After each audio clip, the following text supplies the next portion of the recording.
To Michael Fanone from John Weaver, Roseman, California. It's Tuesday the 6th of January 2026 and it's about 9:30 in the morning. How are you doing, sir? I should have responded a hell of a long time ago. What the hell happened during those insurrection days? I may have some stuff on my own channel. Diary of a Griever named John Weaver. Doing mostly my emotional stuff over the past several years. Dealing with emotional stuff, but in dealing with political, Trump was crossing lines and I had to get into it. My own channel. And how he's affected me one way or another.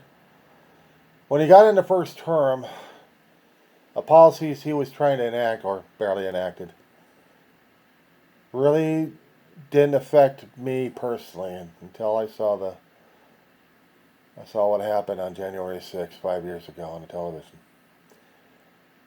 And changing channels, and seeing this insanity happen in Congress. And Trump was happy about it. He elicited all this stuff to happen.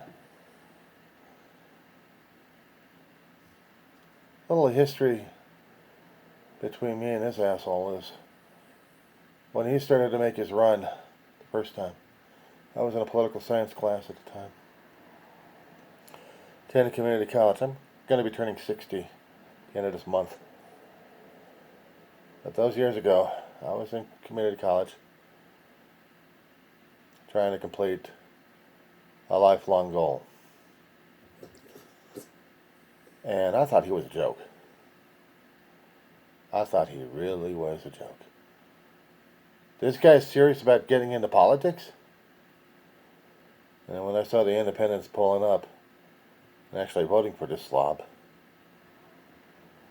I was still going to go for a Democrat. I'm a lifer. I'm a lifer Dem. I'm a libturd / libtard, they call me. Because I believe in the democratic principles left and right. I believe in rules, laws, regulations, fair play, all that other stuff they drilled into our heads so many years ago. Trump wasn't. He was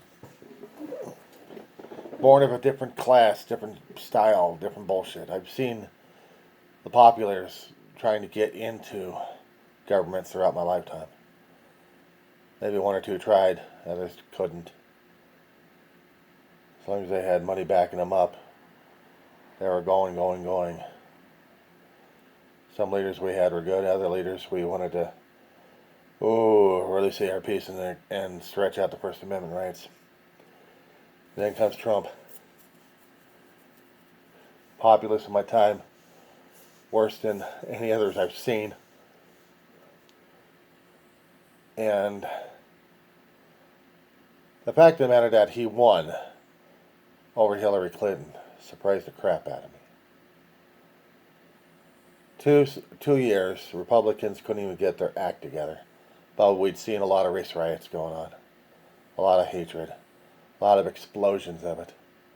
Almost literally. A lot more death happening. A lot more violence. We still see this, but we never paid attention what these were. We paid attention to this finger here, the accusatory. Either supported, defended, or stayed in the middle. But these three right here, Mike, accountability, transparency, and responsibility. Every time somebody was curling up and pointing the finger, these things are always pointed back at the originator. Unfortunately, Trump and the others don't bother to learn this kind of stuff. But we learned it the hard way. 2020. Trump holds a rally on the day that they were counting the votes, doing the final tallies. And then the vice president, the outgoing vice president, was going to do the final authorization. And that would be it. Transfer of power right there. Didn't happen. Well, actually, it did happen, but it took him a hell of a long while to do it. Why? Because of all the lunatics coming into town. They had weeks to prepare, probably. A lot of notifications on social media. An encouragement from the outgoing lunatic in chief, where he decided he was going to motivate people to protest. You know, a peaceful protest is one thing, but the votes had already been counted. If there was a peaceful protest, they would have it noted, but the votes were already counted. No, we had to steal the votes. We crazy lunatic Americans out there who supported the Trump plan and the insanity of what he represented. We had to accost Congress for it. And to do that, we had to get through the meager security that got overwhelmed by our hatred and anger and our vitriol and our absolute love for the Trump, according to the mentality that was being spread. And the messages and the signs and the actions and the verbiage. And they weren't happy. They wanted bloodshed. They thought it was going to be cool, funny. It was a game. Until it actually happened. I'm sorry. I wasn't there. I was watching it on television in Roseman, California, watching all this crap happening. My jaw dragging its end across the floor, wondering why. What kind of hold does this son of a bitch had on our people in the first place? What was wrong with these maniacs?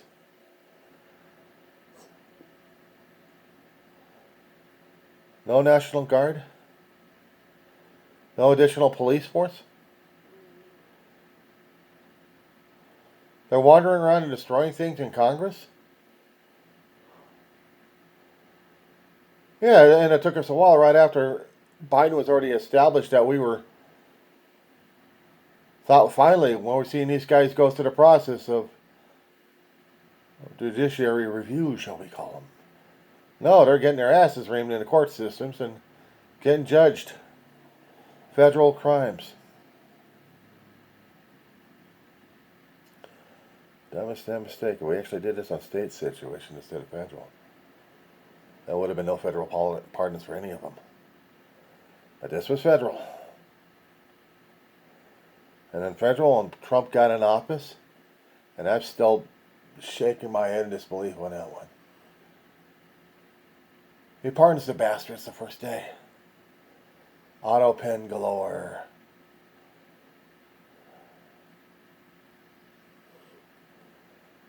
And some of them go around and do shit again. And get busted. States this time. But they had been empowered. Because, Michael, we, the voters, got the son of a bitch back in office.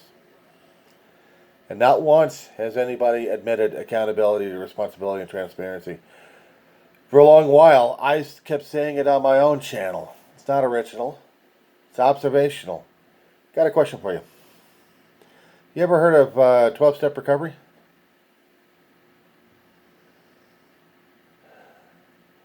In the halls. In the meetings. We talk about it. Accountable, transparent, responsible. We are the ones that screwed up our own lives and everybody else's, and we had to make amends. We are powerless over people, places, things, and events. We got our own addictions happening left and right, our own decisions that are killing us one way or another. But if we want our own recovery, we have to admit to it. We have to be responsible for it. We have to be held accountable to it. We have to make amends, whatever it takes. In that line of thinking, sir, I kept trying to tell people on my own channel about the damn situation. Just like you tried. I heard you what you said on Chris Jansen's report. And no one's willing to say it. I've been saying it on my channel. In different forms and formats and different labels, but I've been saying it. I'll post this one on my own. Out loud. Nobody gives a shit. Nobody cares. At least not from the responses I'm getting anyway. I don't have thousands and thousands of followers or subscribers. I'm a small guy. I would observe a hell of a lot of crap happening. From what I remember from the political history of what's happening, I was getting aware of it, teens through current right now. I've never seen anything in this insanity left and right. To the point where we're telling people that the United States is the ultimate power and you obey us or else. To both its people and to the world.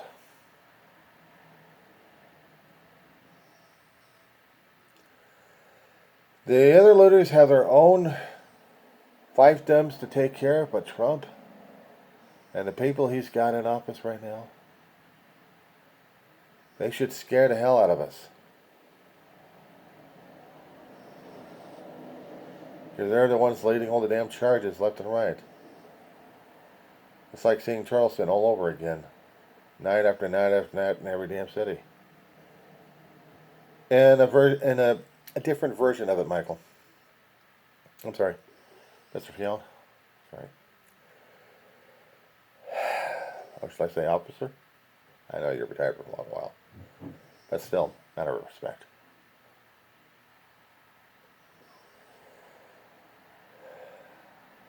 I've seen the anger and hatred, not just in the flames, but in the flames enveloped in the people. There's a lot of good people out there, but there's also a lot of angry people out there who have fallen sway to more of the vitriol happening. It doesn't matter who's leading it. It doesn't matter if Miller's leading it, or Trump's leading it, or some other asshole. It's still a wildfire that we just can't seem to get contained.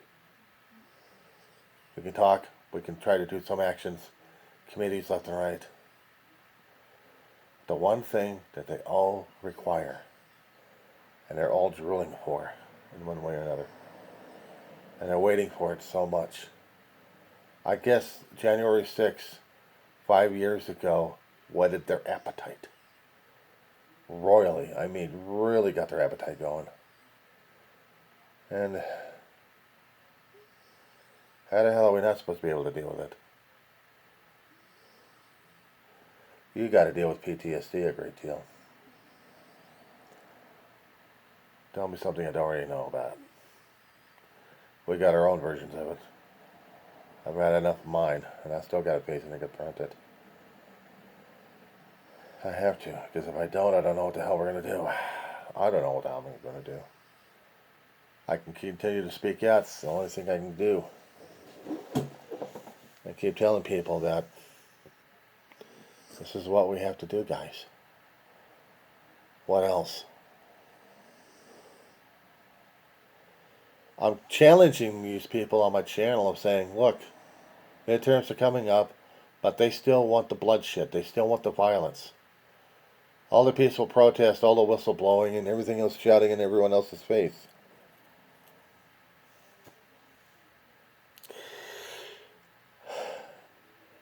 I don't know what the next steps are. Except just to keep talking about it and keep the word out. Because I know if we happen to take that extra step there, we're FUBAR. We're FUBAR. I've been dealing with a church group. We talk. We got a pastor who's understanding it all, and he's trying to calm us all down. Because he's also frustrated about it. I know some others who want to rally up their congregation to the point where they think this is what Jesus wants. More violence, more humiliation, more insanity.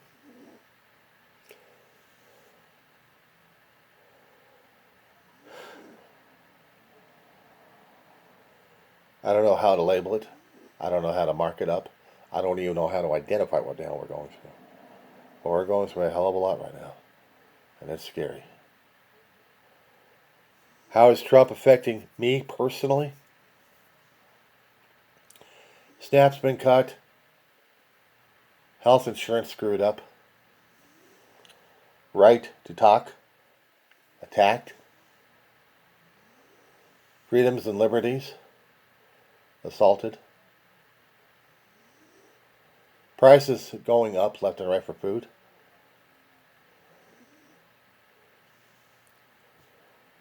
But things were supposed to have been better. No wars, no violence. Lied. Troops in the street. Mass troops in the streets. How am I not supposed to be able to be affected by this? Scared of going outside the damn door. And hope I don't get busted by someone. Have to wear no descriptive clothing or any articles of identification of anything. Hence, I might be targeted. I know I'm white. But I'm still on the lookout in my valley. I live in Antelope Valley, California. I usually, at times, would ask people to use Google Maps to locate where I am. Maybe that's a mistake. But I'm showing where I live, how close I am to an air base, how close the military operations are to my home. And still waiting for trucks or vans or something to roll down the street and start haranguing people. Even in my little corner of the universe. And yeah, his actions, his words, has consequences. Global and local. That's how he's affecting me. Sorry for the long rant. I'll post this as a YouTube link. Hoping you guys be able to pull it up. Maybe copy it, if it can be copied. I hope to talk with you again, sir. It's good to get some stuff off my chest. By the way, therapy only helps so much. That being said, kind sir, take care. And thank you for your service, your dedication, your sacrifice. Thank you for protecting people and keeping them safe. Thank you, sir.